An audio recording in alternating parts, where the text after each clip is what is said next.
Hello, and welcome to Guidance for a Better Life. Last fall, up at our school, I facilitated a one-day retreat called Decision-Making Skills. And decision-making skills is a huge factor in what kind of life you have, from a very poor life to an okay life to an abundant life. And if you combine a beautiful, loving relationship with the divine with good decision-making skills, you can have an incredible life, a life that works for you. So I hope you enjoy today's show. Thank you, and hope it blesses you. And it gets real easy to do this. Like, once you choose God and to be righteous and try to live in the ways that God would like, a lot of your decisions are now made for you. You're not going to steal or lie. You're not going to cheat on your wife. You're just not going to do certain things. You're not going to take drugs.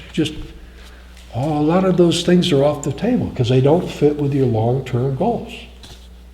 If you don't have any long-term goals, maybe besides being responsible, start figuring out what kind of life do you want. You're in charge. It's not going to happen by just sitting there waiting for somebody to do something for you. To have an abundant life, I've been convinced, doing this for 26 years now or more with groups, besides my own studies. To have a free life, you have to be a proactive person. An extremely passive person will never have the abundance of freedom that most of us here enjoy. I don't think there's any way possible, at least I'm not aware of it.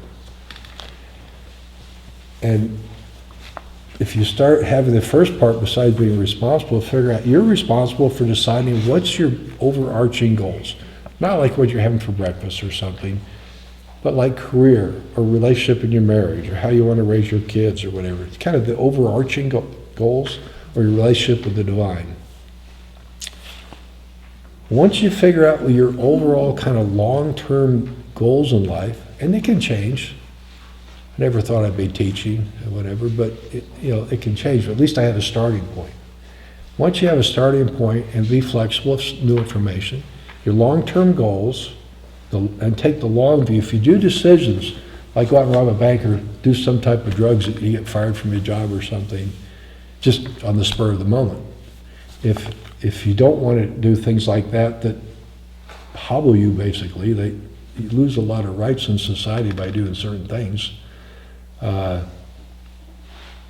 you hurt your health by doing certain things. If you take the long view of what kind of life you want, what kind of way you want to treat your body, and what kind of people you want to be around, and you remind yourself occasionally what your long-term goals are, is it more likely your decisions will fall into place.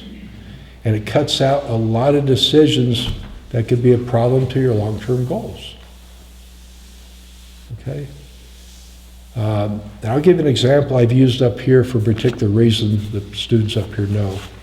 I use this often, and I absolutely believe it to the core.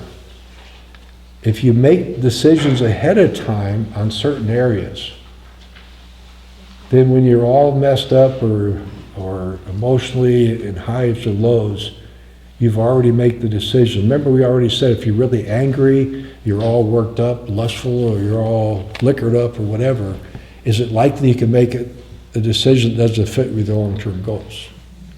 So pre-make them. Every day you're tested to make decisions. I've got a handful of decisions I've made, and regardless of my state of mind, I don't think I'll ever break them. So I don't have to be in a vulnerable, say I'm vulnerable emotionally, and then I might do something that I don't want to do. So make decisions ahead of time.